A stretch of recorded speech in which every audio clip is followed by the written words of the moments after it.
Olá, eu sou Caio Yoshikawa, advogado de PG Law e esse é o PG Talks. Chegamos ao último programa da nossa conversa sobre direito sucessório. Após tratarmos de alguns conceitos básicos, chegou a hora de tratarmos de uma questão bastante prática: como planejar a sucessão.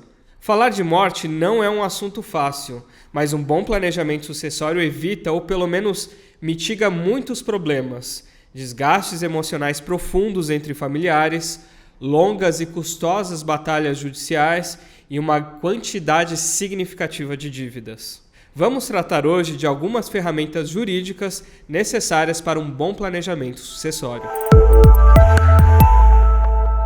Não é fácil falar de planejamento sucessório em vida, não é verdade?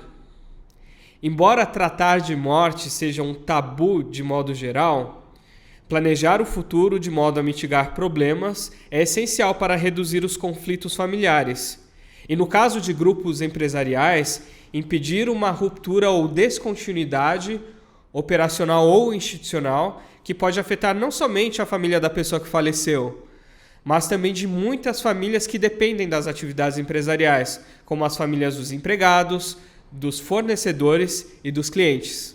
É por isso que o domínio dos conceitos e das regras aplicáveis ao direito das sucessões e uma boa assessoria são tão importantes.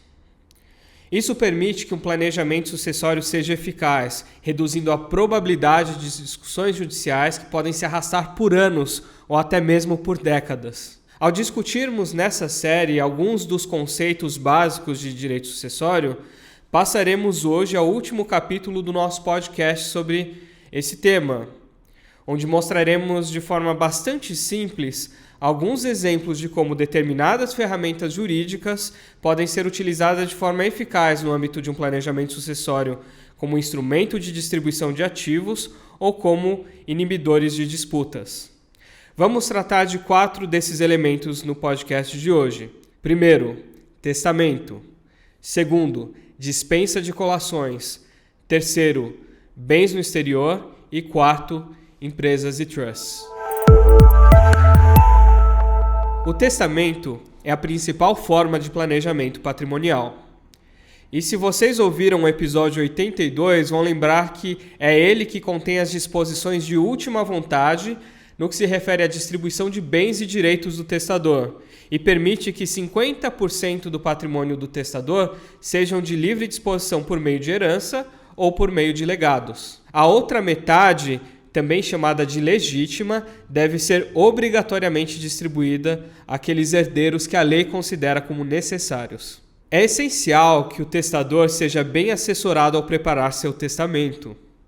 A redação deve ser clara e objetiva.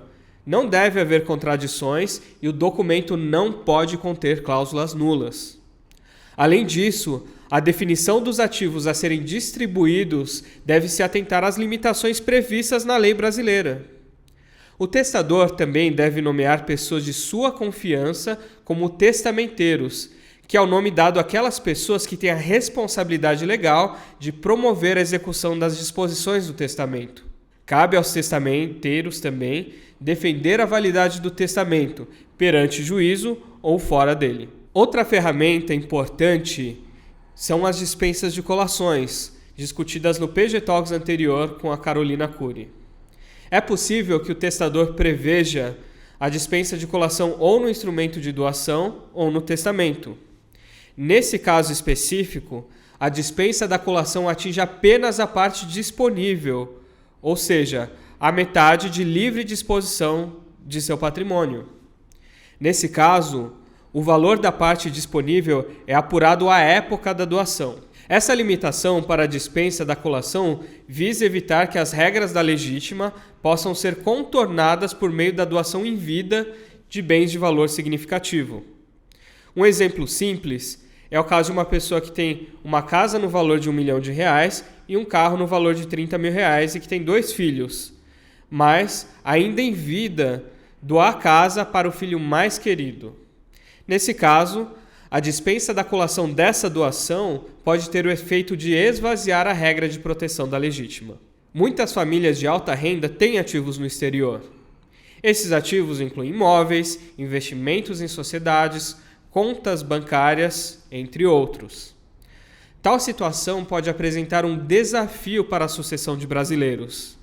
Nesse caso, precisamos recorrer a outra lei, a Lei de Introdução às Normas do Direito Brasileiro, o Decreto-Lei nº 4.657, de 4 de setembro de 1942. O artigo 10 dessa lei prevê que a sucessão por morte ou por ausência obedece à lei do país em que domiciliado o falecido ou desaparecido, qualquer que seja a natureza ou a situação dos bens. Portanto, caso o brasileiro que venha a falecer tenha domicílio no exterior, é com base nas regras de seu país de domicílio que a sucessão deve ser processada. A sucessão de bens de estrangeiros situados no Brasil será regulada, por sua vez, pela lei brasileira em benefício do cônjuge ou dos filhos brasileiros, ou de quem os represente, sempre que não seja mais favorável a eles a lei pessoal da pessoa falecida. Mas e quanto a brasileiros domiciliados no Brasil, mas que têm bens no exterior? A resposta está no artigo 8º da Lei de Introdução às Normas do Direito Brasileiro. Lá prevê que, para qualificar os bens e regular as relações a eles concernentes, aplicar-se-á a lei do país em que eles estiverem situados. O judiciário brasileiro tem entendido de forma recorrente que ativos no exterior estão fora do alcance de sua jurisdição e, portanto, não podem ser sujeitos a inventário no Brasil.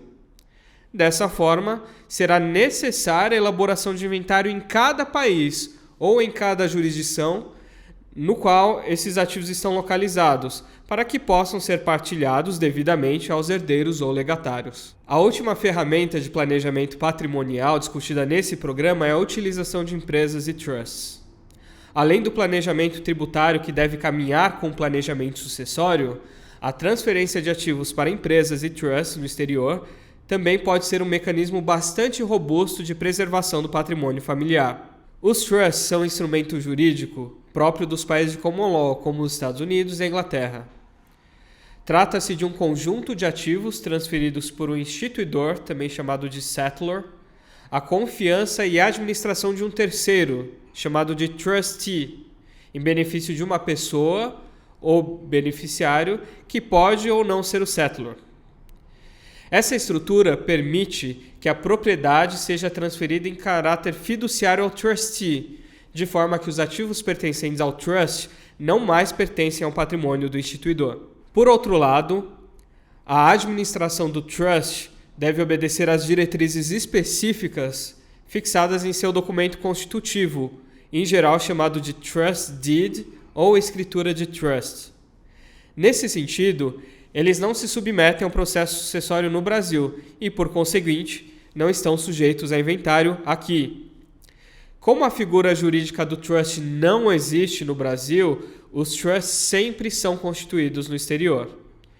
Dado o amplo uso de trusts em outras jurisdições, diversas instituições financeiras oferecem o serviço de trustee. Em outras jurisdições, também é possível a transferência de ativos a empresas ou a fundações privadas com fins patrimoniais ou lucrativos, que inclusive podem deter ativos no Brasil como imóveis ou participações societárias, como ações ou cotas de empresas. Considerando que essas entidades, assim como os trusts, não se sujeitam ao processo sucessório no Brasil e não estão sujeitas às limitações em relação à herança legítima previstas no direito brasileiro, elas podem dar a flexibilidade necessária para que o planejamento sucessório seja adequado às circunstâncias empresariais, familiares e pessoais da pessoa ou da família, no caso de grupos empresariais. Nessa série de programas de PG Talks, discutimos diversos conceitos básicos de direito sucessório. Entendemos como esses conceitos funcionam e de que forma eles podem ser utilizados para um processo de sucessão bem planejado e que possa inibir questionamentos ou disputas judiciais. E se você gostou do nosso podcast, não deixe de nos seguir no Facebook, Instagram, LinkedIn, YouTube e nas melhores plataformas de áudio. Você nos encontra como PGLAW, PGLAW. Fique à vontade para entrar em contato conosco no e-mail info@pg.law, caso tenha alguma dúvida ou pontuação sobre o tema. Então, muito obrigado e até a próxima semana.